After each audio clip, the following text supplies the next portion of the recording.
Okay, Aunt Carolyn, I'm ready to go with you to see Mr. Invento's new invention. Well, Theodore, I thought you told me earlier that your mom said you couldn't go anywhere today, that you had to stay home and do some work. Oh, yeah, Mom said no, all right. Well, so come on, let's get going over to Mr. Invento's place. Come now, on. wait a minute. I don't want to make your mom mad at me for taking you somewhere when she said no. Oh, not to worry, Aunt Carolyn. Oh? That sort of thing happens all the time, Oh? yeah. I took care of it, believe me. How? Mom said no.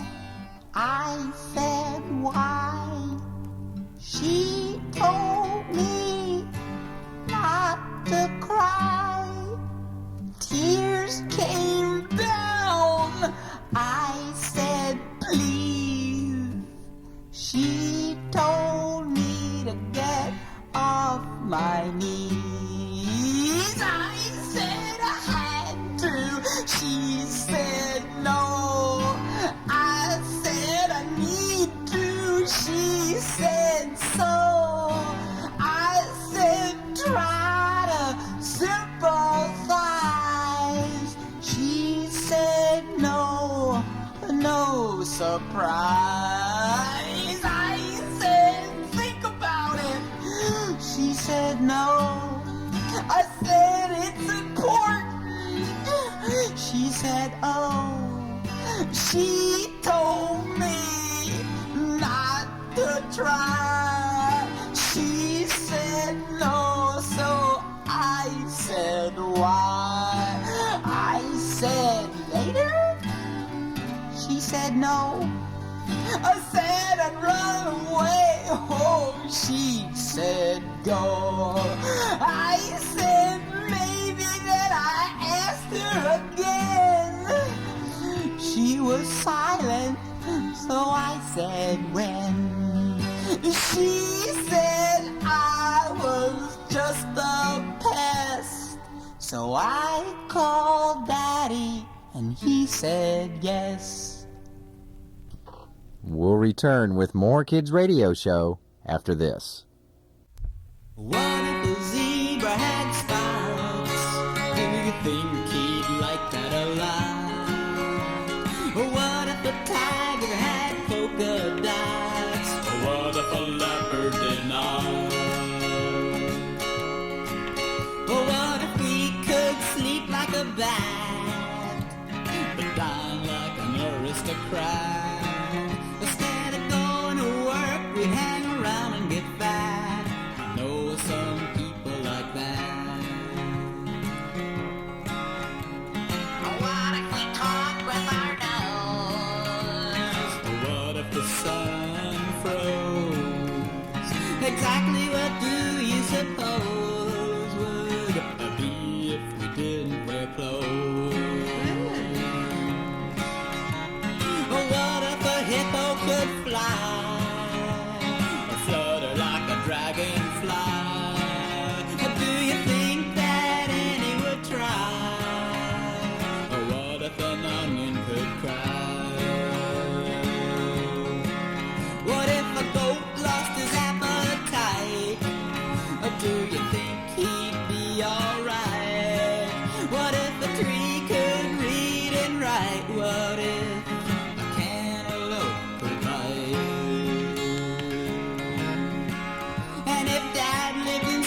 St. Marie, he may never have met my mommy, and I can say with certainty you wouldn't be listening to me.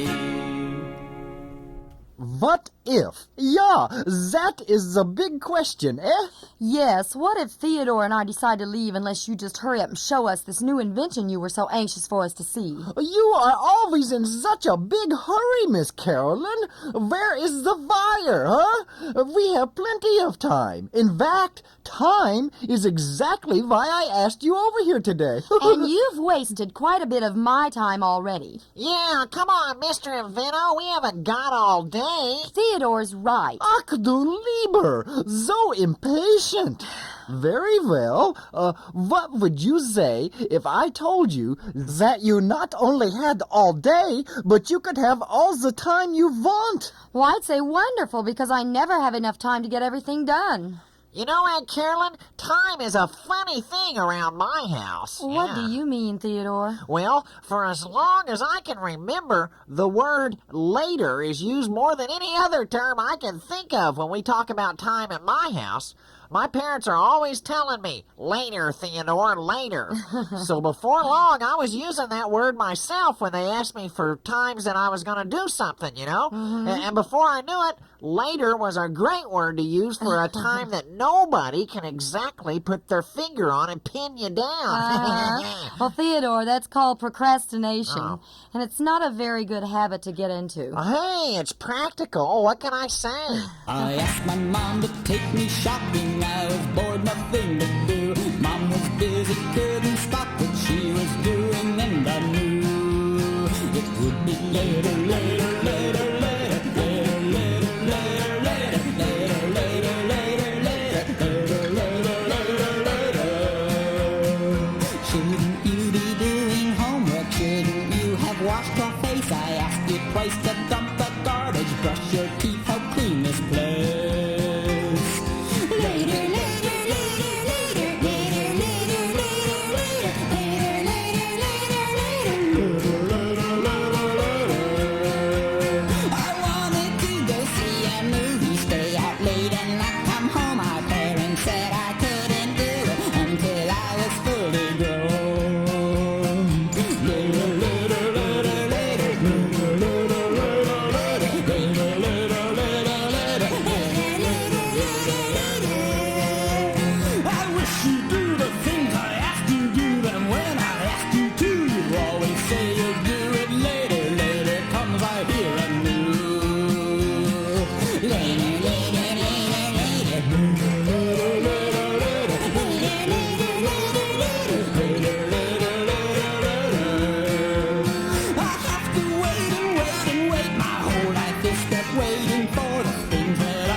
When?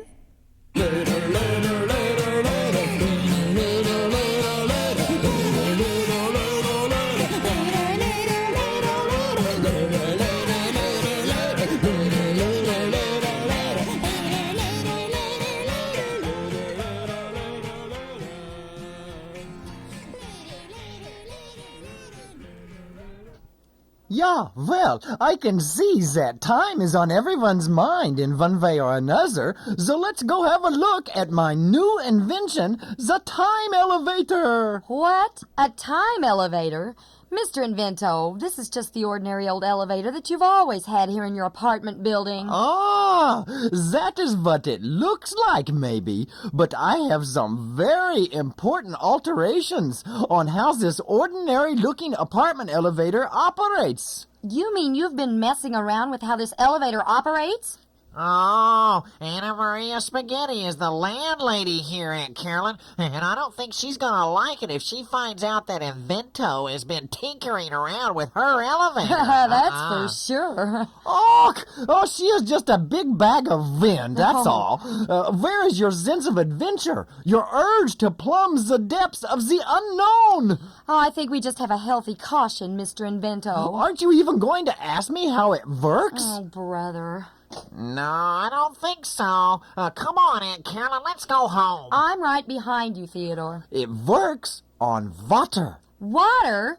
You mean to tell me you have this elevator operating off of water? Yeah, and that makes it a very special time elevator. Oh, why is that? Oh, I thought you would never ask. It is because water started a very long time ago, and it is still around today, and I know it will be around a long time into the future also. And Mr. Invento has water on the brain. Come on, Aunt Carolyn. Let's go. I think Theodore has a point. Skeptics, all the time, skeptics. Don't you see that water is a connection in time? We can flow on the stream of time into whatever time period we wish by getting into the elevator and punching the buttons to wherever we want to go forward or backward in time. Yeah, it is all very simple, really. Water is everywhere, even in time. Water started long ago, water started long ago, water started long ago, and it's still around. Dinosaurs drank water, so did prehistoric men. Women, children, Mary Magdalene, Lyndon Johnson, and Ho Chi Minh. You think they'd be gone by now? I need water, so do you. It comes with thunder and with dew. Water was at Waterloo. And then when leaks at Watergate. Water started long ago. Water started long ago. Water started long ago. And it's still around. First you see a lightning flash. Pretty soon you hear a splash. Water causes diaper rash. Yo ho ho ho ho. I drink water from my spout, though it doesn't come around much during drought. Water's what this song's about, and I guess I'll drink some now. Water started long ago. Water started long ago. Water started long ago, and it's still around. Water in a sulfur spring is hot. Water that comes from a river is not. Too much water makes things rot and makes me very wet. Water's in my body, water's in my drink. There's water, water everywhere, I think. Water drips down into my sink and in my basement now. Water started long ago. Water started long ago. Water started long ago, and it's still around. Water started long ago. Water started long ago. Water started long ago, and it's still around. Water started Now that we are all inside my time elevator, I can close the doors. Stand back, please. Hey, there's water dripping all over the place inside this elevator. What's wrong? Well, there is nothing wrong, really. Just some of the pipes I rigged up are leaking a little bit. A little bit? Well, I'm not the best plumber in the world, you know. And you won't be in the best of shape when Anna Maria Spaghetti discovers that you've rigged her apartment elevator into a huge shower booth either. Gosh, the rug on this floor of the elevator is sopping wet. Well, it will dry out later. And besides, once we get this elevator moving in time, it won't be here for her to see anyhow. No, only the elevator shaft will remain until we return in the elevator from our little time trip. Oh, let's get on with this. I'm getting wet from all this water dripping down my back. Yeah, well, who wants to select what time period and place we go to, huh? I'll pass if you don't mind. Hey, I think I'd like to go back to something we're reading about in school right now. Yeah, we're studying a book by Homer called the Odyssey. It's back in ancient Greek times, and there's this one part where Odysseus goes to a strange island on his journey home, and he meets up with a strange creature called a cyclops, a type of monster with one big eye in the middle of his head.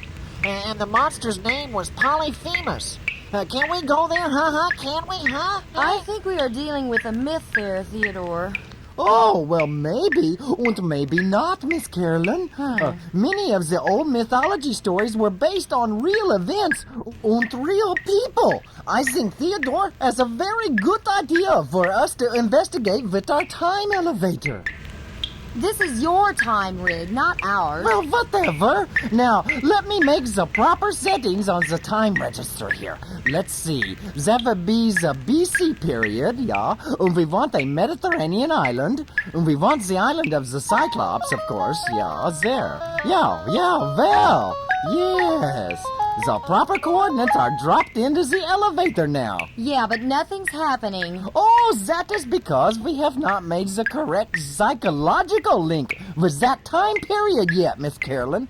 Here, Theodore, since it was your idea to go to that time period, you must concentrate on the place very hard so this time elevator can start flowing downward into that time period powered by your vibrations of thought and imagination. And the water will help too. I've heard everything. Well, I can't. My teacher tells me all the time that my mind wanders. I can't hold my mind on anything very long, you know. Well, what now, Mr. Invento? Well, the boy just needs a little motivation. Here, Theodore, just stand under this stream of water dripping from the top of the elevator here. Let it hit you on top of the head and concentrate on the Cyclops. This is terrible. How can I concentrate with a stream of water splattering me on the head? I can't. Yes, you Yes, you can. can. Yes, you can. Yes, you can. No, I can't. Yes, you can. Yes, you can. Yes, you can. No, I can't. I can't. Yes, you can. Yes, you can. Yes, you can. Yes, you can. Can't. Yes, you can. Yes, you can. Yes, you can. Yes, you can. Can't. Yes, you can. Yes, you can. Yes, you can. Yes, you can. Can't.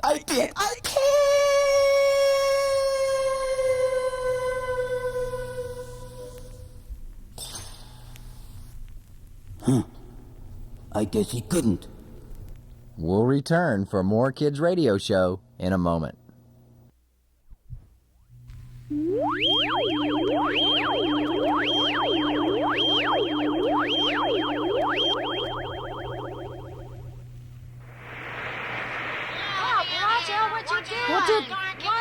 What's get your hand up? What's going on? Let me out.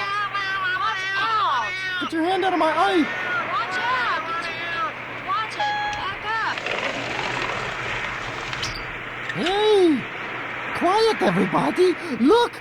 We have landed in the time elevator on a beach! Oh, we must be on the island of the Cyclops! It worked! My time elevator works! Oh. I don't know about that. I tumbled all around that elevator like a BB in a boxcar. I thought we were done for. Oh, well, yes, well, there are still a few kinks to work out in the time elevator, I know, yeah. Mr. Invento, it appears you were tossed around in that elevator just as much as we were. Oh, it was really a pretty smooth ride. Is that why one of your fingers is still stuck in Theodore's nose? What? Oh, yeah, so it is. Here, mine boy, let go. And while you're at it, why don't you remove the finger on your other hand from Theodore's ear? Huh? Oh, yeah. The poor boy probably thinks he's lost his sense of smell and hearing during our journey. Here, mine boy, let me get mine finger out of your ear here. Theodore, are you okay? Oh, yeah. I think so. My sinuses are all cleared up, that's for sure.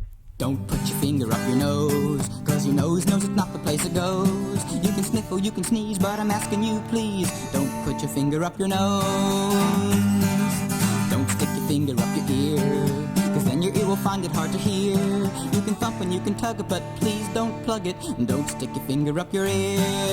Don't stick your finger up your nose, 'cause your nose knows it's not the place it goes. You can sniffle, you can sneeze, but I'm asking you, please, don't put your finger up your nose. Don't put your finger in your eye. That's not a thing I think you ought to try. You can blink it, you can wink it, but I don't think it would be good to put your finger in your eye. Don't put your finger up your nose, 'cause your nose knows it's not the place it goes. You can sniffle, you can sneeze, but I'm asking you, please, don't put your finger up your nose. Don't stick your finger down your throat, 'cause that'll just make you start to choke. and up will come your dinner, and you'll start to look much thinner. And don't stick your finger down your throat. Oh, Don't put your finger up your nose, 'cause your nose is not the place it goes. You can sniff or you can sneeze, but I'm asking you, please, don't put your finger up your nose. Don't put your finger up your nose, 'cause your nose is not the place it goes. You can sniff or you can sneeze, but I'm asking you, please, don't put your finger up your nose. at least not in front of me. Well, it's obvious that the time elevator has brought us to an island.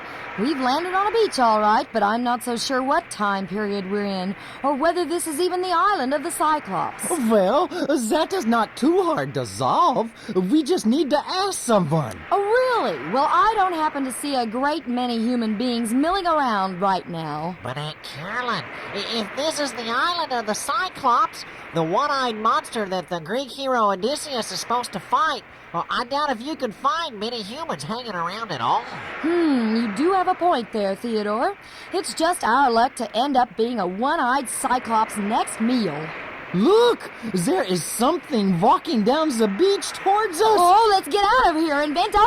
Fire this time elevator up and let's go. Hello there. You must have just beached your funny-looking craft on our little island. Oh, he looks okay. He has 2 eyes. Hey, you look lost. Can I guide you to your destination? I sailed the wine Red Sea with Odysseus for many a year before I landed here to stay. He said Odysseus. Yeah, we did it! My time elevator works! We are going to get to see the legendary Odysseus do battle with the giant Cyclops Polyphemus. Oh, quiet, Invento. The sailor is shaking his head. Oh, you're years and years too late to witness that epic battle. I was one of Odysseus's crew, but I remember the battle well. We were landing on this island for supplies on our way back to Greece from the Trojan War. Before we knew it, a giant one-eyed Cyclops monster called Polyphemus had trapped us all in his cave. He ate several members of our crew right off. Ooh. We were really scared. So we've missed the whole battle. Well, how do you like that? Nuts! Well, go on, Mr. Greek sailor. What happened next? Yes, what happened next? Odysseus thought of a plan for us to all escape. He talked the Cyclops Polyphemus into waiting before he ate the rest of us, and to bring us loads of grapes so he could drink the wine we would stomp out for him from the grapes. The Cyclops drank and soon fell fast asleep. Then Odysseus had us carve a huge sharp stake from a log in the cave. Then, on Odysseus's command, we plunged the stake into the single eye of the sleeping Cyclops. Yuck, that's terrible. But now we were all able to escape to our ship that was waiting for us right here on this same beach. The Cyclops was blinded and unable to see us, but he made it to those cliffs right above us here and roared at us even though he couldn't see where we were in the ship exactly. And that's when Odysseus did a very silly stunt. Oh, yeah? What happened? As we sailed out into the ocean below these island cliffs, Odysseus began to yell at Polyphemus. Things like, nah, nah, nah, nah, Polyphemus can't get us, nah, nah. Odysseus was always a show-off, you know. Well, the Cyclops could hear what direction we were going then. And then Odysseus said something that made Polyphemus so mad that he picked up a huge boulder and threw it out into the ocean right beside our small sailing ship so that the wave it caused washed me overboard. And here I am to this very day on this small island while the rest of the crew and Odysseus escaped. Wow! What did Odysseus say to make Polyphemus so mad? He said, "You silly one-eyed monster, this is what I think of you." What? Oh, I think what this fellow is saying is that Odysseus gave Polyphemus the Cyclops the raspberries. The raspberry? Yeah, you know, like this. Mr. Invento, you can't say on the radio. Oh, sure you can, Aunt Carolyn. Sure you can. My friends and I do it all the time. We stick our thumbs in our ears and make a funny face at each other, and then we go... Well, stop it, all of you're spitting on me. Oh, you can't say on the radio. You can't say on the radio. You can't say on the radio. Okay, boys and girls, let's try it all together now. You can't say on the radio. You can't say on the radio. You can't say on the radio. You can't say on the radio. You can't say on the radio. You can't say on the radio.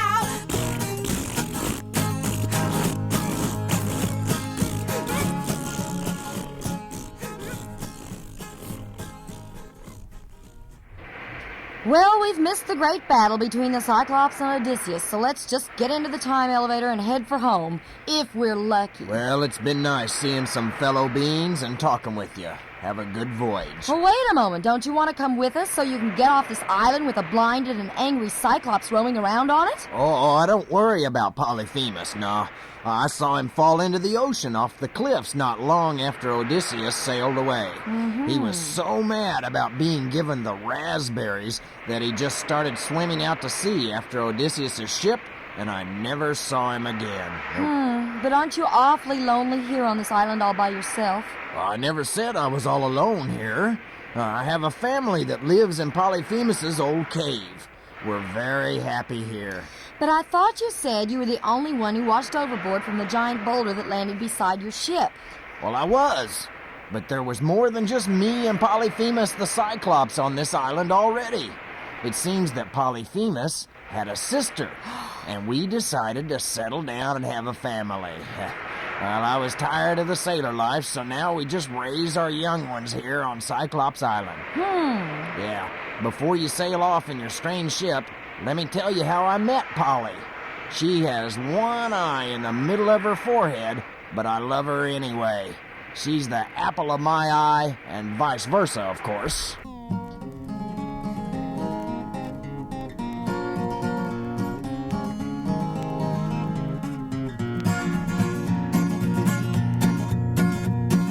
Once when I was all alone on a mountain by the sea, well, I eyed a one-eyed Cyclops looking straight at me. Well, her head was green and hairy, she had a dozen toes, and her one eye looked as scary as the warts upon her nose.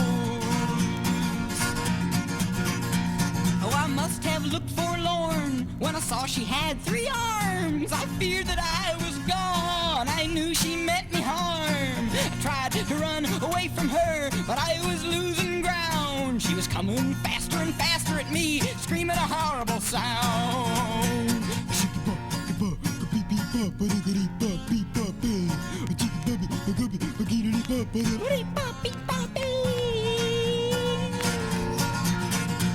Well, it was hopeless if I ran. We were standing head to head, and she grabbed me in her hand and turned to me and said, Well, I wish you wouldn't run so fast. I think you're kind of cute. Not only that, she whispered low, I think that I love you. you are the apple of my eye, she said, and then she gave me a wink. Sweet as a cherry pie, she said, though maybe she just blinked. And then she kissed me on the face, and I know that I turned red. But you know what they say, hey, better red than dead.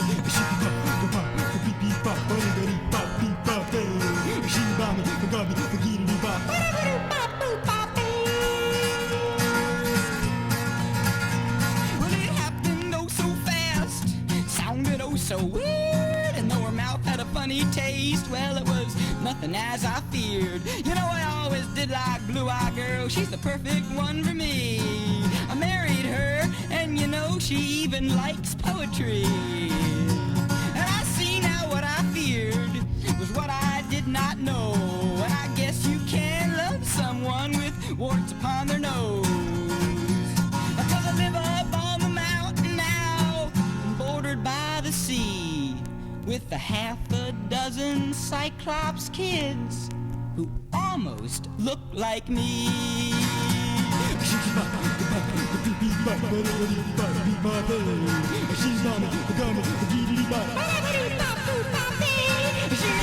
got me,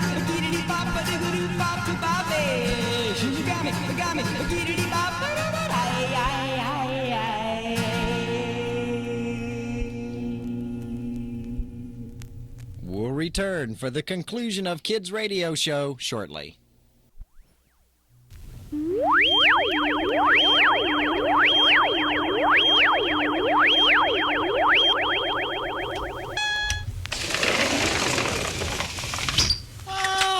You see, we are back in mine apartment building in our own time. Let's go into mine apartment and relax after such a tiring trip back in the time to the island of the Cyclops. Mr. Invento, there's a note taped to the front door of your apartment. Oh, yeah. It's from the apartment janitor. It says your landlady for this apartment building, Anna Maria Spaghetti, fell down the apartment's elevator shaft and sprained her ankle. He says that someone had taken away the elevator car and that Anna Maria is extremely angry and wants to speak with you, Mr. Invento. Oh, wants to speak with me? Miss Carolyn, could I come over to visit you and Theodore for a few days? We hope you enjoyed today's adventure on Kids Radio Show. All episodes are written by Kel Pickens. Kids Radio Show is co-produced by Carolyn, Meyer, and Kel Pickens. Until next week, bye!